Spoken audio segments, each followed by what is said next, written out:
এখন আর ট্রাম্পকে বা আমেরিকার প্রশাসনকে কেউ তোয়াক্কা করবে না, পাত্তাও দেবে না, কারণ তারা নিজেরাই এই ধরনের হামলার একটা পথ তারা উন্মুক্ত করছে ভেনেজুয়েলার আক্রমণের মধ্য দিয়ে। ভেনেজুয়েলায় আক্রমণ করে আমেরিকা কত বড় পৃথিবীর সর্বনাশ করলো, এটা একেবারে অকল্পনীয়। দেখেন আজকে যে দেখা যাচ্ছে যে পশ্চিম তীর, জেনিন শহর, সেখানে ইসরায়েল একেবারে সরাসরি হামলা চালাচ্ছে। তারা হলুদ যে রেখা ক্রস করে ভিতরে ঢুকে গেছে এবং সেখানে দিনভর তারা সাঁড়াশি অভিযান চালাচ্ছে, 19 জনের প্রাণ হানি ঘটছে। মানে একেবারে শান্তি চুক্তি যেটা করছিল বিশ্বের বিভিন্ন দেশ মিলে চুক্তি যেটা করলো, সেটা একদম তছনছ হয়ে গেল। মানে এখন ধরেন যে গাজার ব্যাপারে কারোর কোনো নজর নেই, এখন সব ভেনেজুয়েলা। এবং এই সুযোগে নেতানিয়াহু তো খুবই অভিনন্দন জানালো, মানে একটা সাহসী বীরত্বপূর্ণ কাজের জন্য। তো জানালো, তখনই ভাবছি যে এবার গাজার সর্বনাশ হবে, কারণ আর মানে যতটুক ট্রাম্প একটা মানে কি বলে দেয়াল তুলেছিল যে বন্ধের ব্যাপারে, এবং হয়তো বহুজাতিক বাহিনী সেখানে গেলে শান্তি ঘটতো, এখন কিন্তু সেটা শেষ হয়ে গেল। এখন পুরো এই পশ্চিম তীর, জেনিন সহ অন্যান্য সমস্ত জায়গায় এখন আগুন জ্বলছে, বিক্ষোভের আগুন, এবং ইসরায়েল তার মতন করে নাশকতা চালাচ্ছে। মৃত্যু হু হু করে বাড়বে গেল এদিকে। তার একটু পরে খবর দেখলাম যে পুতিন বৈঠক করছে ইউক্রেনে আরো সাঁড়াশি হামলা চালানোর ব্যাপারে বৈঠক করছে। এখন আর বাধার কেউ নেই, এখন আর ট্রাম্পকে বা আমেরিকার প্রশাসনকে কেউ তোয়াক্কা করবে না, পাত্তাও দেবে না, কারণ তারা নিজেরাই এই ধরনের হামলার একটা পথ তারা উন্মুক্ত করছে ভেনেজুয়েলার আক্রমণের মধ্য দিয়ে।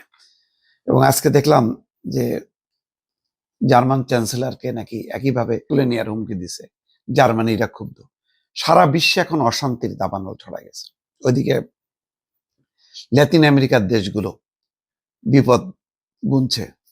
ওই কিউবা আছে, কলম্বিয়া আছে, সম্ভবত ব্রাজিল আছে কিনা জানি না, কারণ এরা তো আমেরিকা বিরোধী। তো এখন তারাও তাদের বিপন্ন মনে করছে।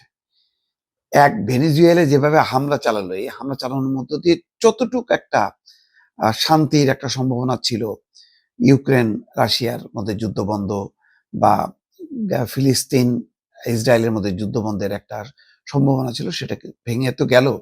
উল্টো নতুন নতুন দেশ আক্রান্ত হওয়ার মানে পরিস্থিতি তৈরি হলো।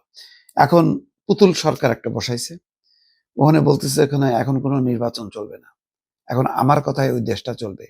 তার মানে এখন যে সরকার, ভাইস প্রেসিডেন্ট দায়িত্ব নিয়েছে, সেই সরকারকে পুতুলের মতন আচরণ করতে হবে, হয়তো করবে, কারণ ভেতরে তারা বাঁচার জন্য সামরিক বাহিনীতেই একটা অস্থিরতা।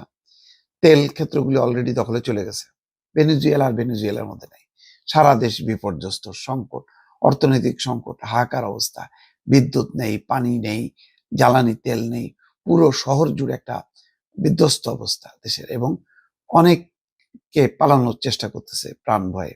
তারা জড়ো হচ্ছে ওই কিউবা, কলম্বিয়া ওই সীমান্তের দিকে। এইরকম একটা পরিস্থিতি, পুরো ল্যাতিন আমেরিকা তছনছ হয়ে গেল, আর 5-7টা দেশে এই পরিস্থিতি। তারপরে জার্মান চ্যান্সেলরের প্রতি হুমকি জানাতে তারা ক্ষুব্ধ হয়েছে জার্মানিরা। ফিলিস্তিনিতে আরো হামলা চলবে, মানে শান্তির আর কোনো সম্ভাবনা থাকলো না। যেই ট্রাম্প শান্তির বার্তা নিয়ে ক্ষমতায় আসলো, বললো যে আমি আসলে আর পৃথিবীতে আর কোনো যুদ্ধ থাকবে না, দেখা গেল তার সময় যুদ্ধের তীব্রতাটা আরো বাড়লো। এক ভয়ঙ্কর পরিস্থিতির দিকে এগোচ্ছে বিশ্ব।